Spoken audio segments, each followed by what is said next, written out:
Então, né, estamos agora na continuação daquele vídeo da estrutura de while, agora falando sobre como evitar um loop. E, afinal de contas, o que é um loop? Um loop é uma estrutura que repete um bloco de código enquanto uma condição for verdadeira. Só que no Java, ele funciona nessas seguintes estruturas: o while, do while e for. A ideia da coisa é que o loop não sabe quando parar. Você tem que ensinar ele a fazer isso. E por que o loop age dessa maneira? Em uma definição clara da coisa, um loop infinito ocorre quando uma condição nunca se torna falsa, ou uma lógica impede a saída. Um exemplo disso é quando você faz isso aqui, ó. While true, chaves, system.out, println. Estou preso aqui.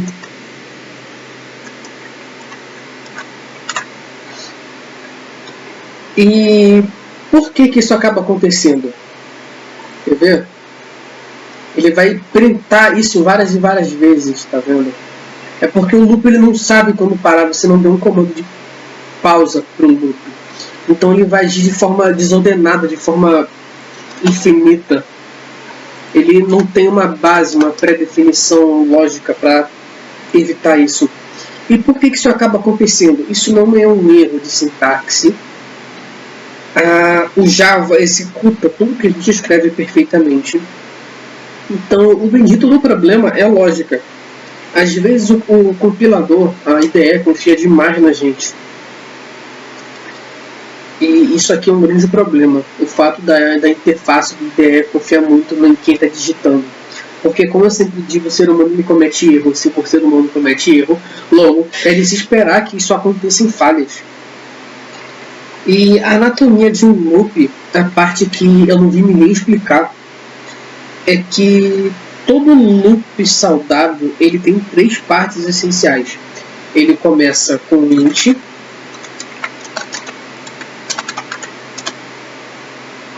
tem uma condição de permanência, que no caso pode ser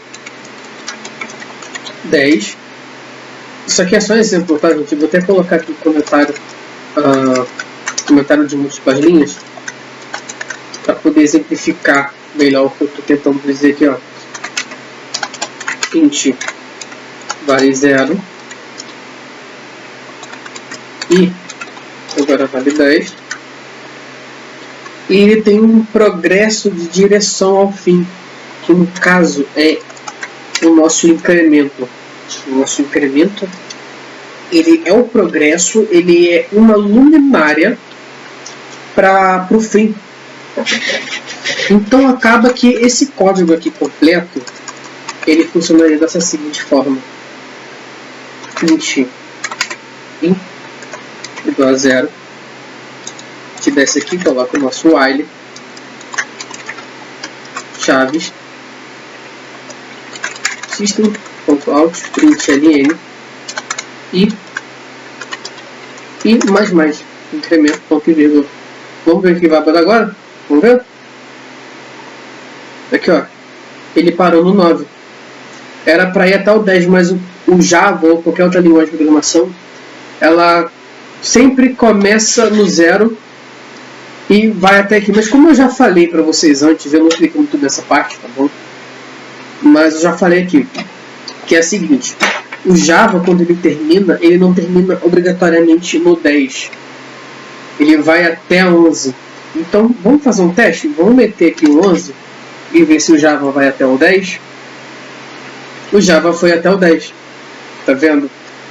Eu tentei chegar numa explicação boa, mas acabei falhando nesse quesito. Mas eu pretendo preparar uma aula curtinha ou uma explicação e linkar aqui no canal. Mas continuando. E como é que isso acaba funcionando?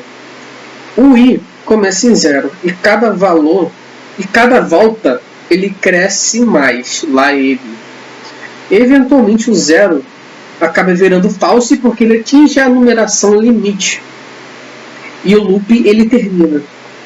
Sem progresso não vai existir um fim. Sem fim é um loop infinito, que foi o exemplo de 2 códigos que eu dei no vídeo passado, e que serviu muito bem para o contexto dessa explicação, para você evitar os loops. O loop é um tópico que eu já queria falar de forma mais aprofundada, como eu estou falando agora. E eu vou dar um exemplo de 4 erros que mais podem gerar loops infinitos para a gente poder evitar a replicação ou a réplica dessas estruturas, desse código. Então, a gente vai evitar escrever um código nessa pegada.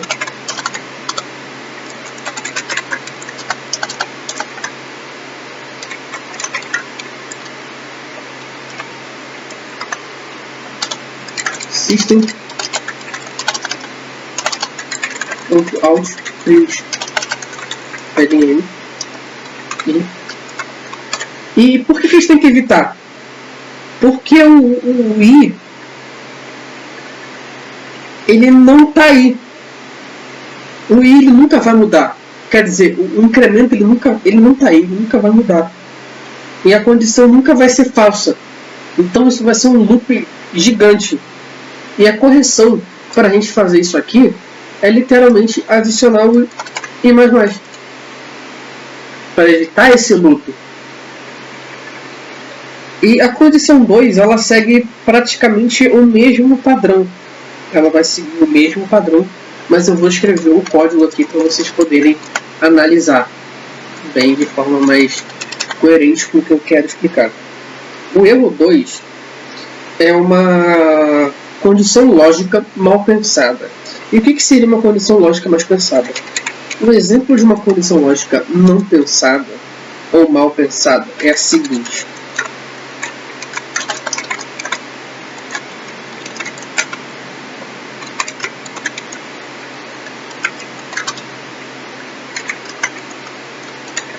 Aqui, vocês podem perceber que eu coloquei o decremento logo de começo, mas já tem um erro aí. A lógica está errada? Sim, com certeza ela está errada.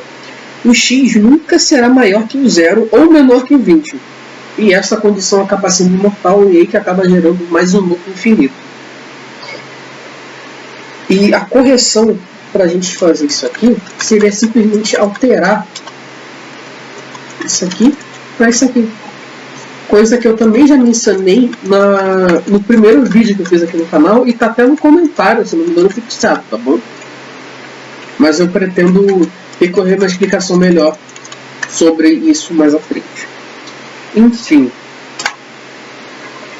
partindo agora para o terceiro erro, que é o for mal configurado. Eu não vou dar exemplo de for agora, porque eu ainda não vou saber explicar exatamente como que a estrutura for funciona, porque eu não cheguei nessa parte no curso.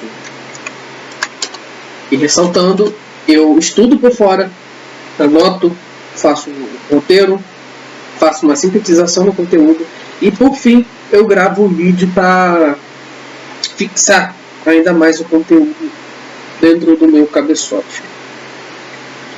E os loops infinitos do bem, o que acabam sendo eles? Os loops infinitos do bem, eles são exemplos, que eu vou dar agora, são exemplos reais, que eles estão em servidores, jogos e sistemas embarcados.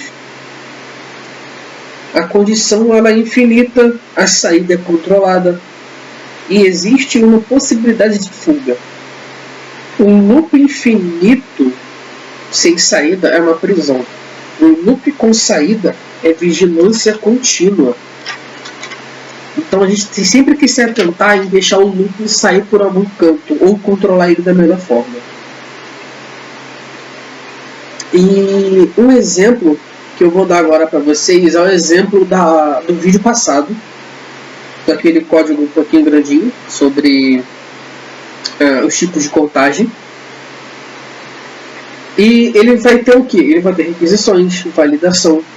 E é sempre importante que você se pergunte quando vai criar um código seguinte, o que vai mudar, quando vai parar e quem vai controlar a saída.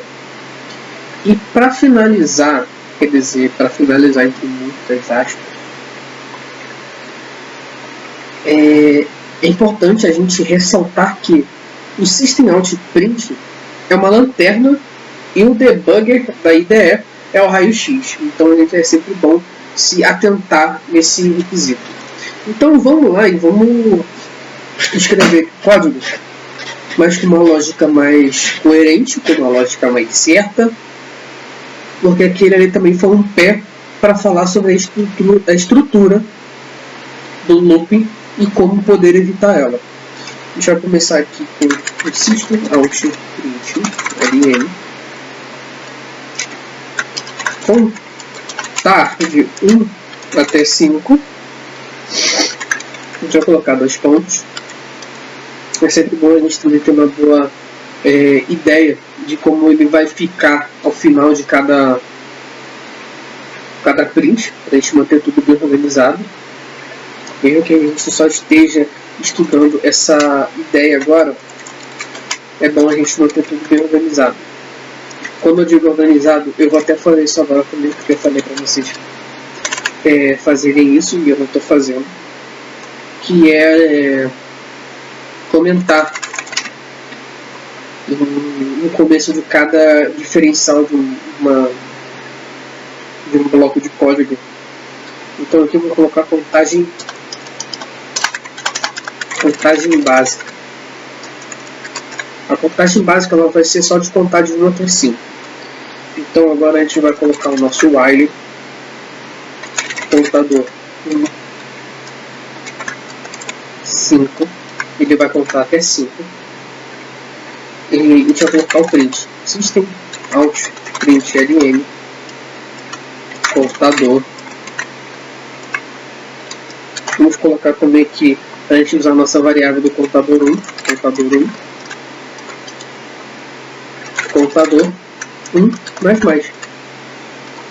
Tá vendo como uma boa ideia de estrutura já faz uma diferença, como já fica mais organizado? Então aqui, agora a gente vai fazer o seguinte, a gente vai comentar que aqui foi o fim da contagem básica.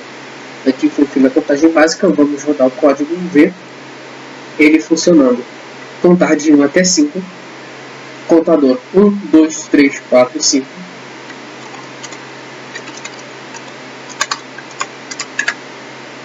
Vamos comentar agora na contagem regressiva. Vamos colocar o System Out Print ln 3 espacinhos, só para manter organizado mesmo, para não ficar tudo colado. Vamos colocar o System Out Print ln, deixa eu até acontece esse print ln, porque eu estou usando bastante, né? System Out Print ln contagem regressiva de 5 até 1. Vamos descer. Int contador 2. É sempre bom também a gente se atentar em criar variáveis novas para cada coisa que a gente quer criar em Java, para não dar erro de compilação, tá? Porque isso é uma boa lógica de programação. While contador 2. Ele vai contar até 1. System Out Print ln. Eu dei Ctrl C, Ctrl V, mas acabei digitando número regressivo mais contador 2. 2 pontos. Contador decremento. Contador 2 decremento. Agora vamos ver.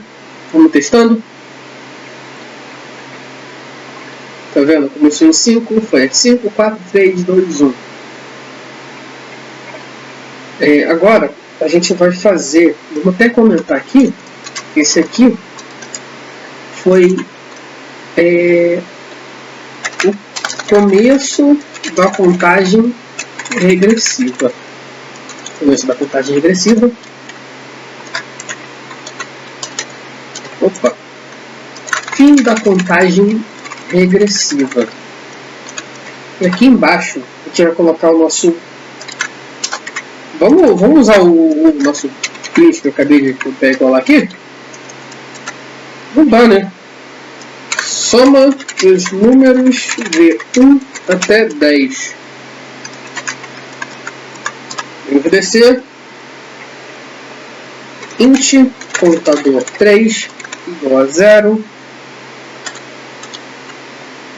Int I igual a 0. Os pontos. While I 10 chaves contador 3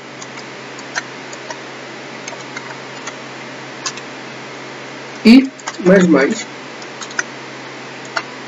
system não vou escrever system.out print ln. Vamos colocar aqui a soma dos números é mais contador 3. E aqui o nosso código já está finalizado, só vou dar umas mãos comentadas. Soma dos números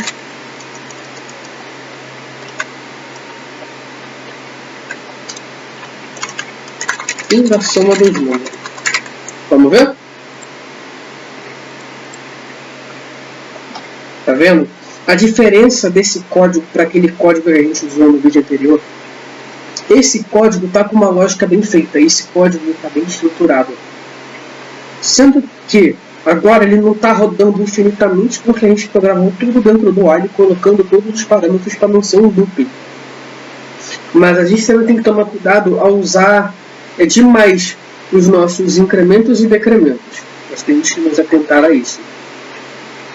Então, e para finalizar, eu quero deixar uma frase agora no final desse vídeo, que é a seguinte: se nada muda, nada termina. Que é uma ótima frase para exemplificar o que foi o contexto desse vídeo. Sendo isso, eu agradeço a todos que assistiram até aqui e obrigado pela atenção de vocês, e até mesmo o meu eu do futuro deve, se ele precisar de alguma tiragem de dúvida, ele já vai recorrer a esse vídeo em específico. É isso aí, valeu, tamo junto, é nóis!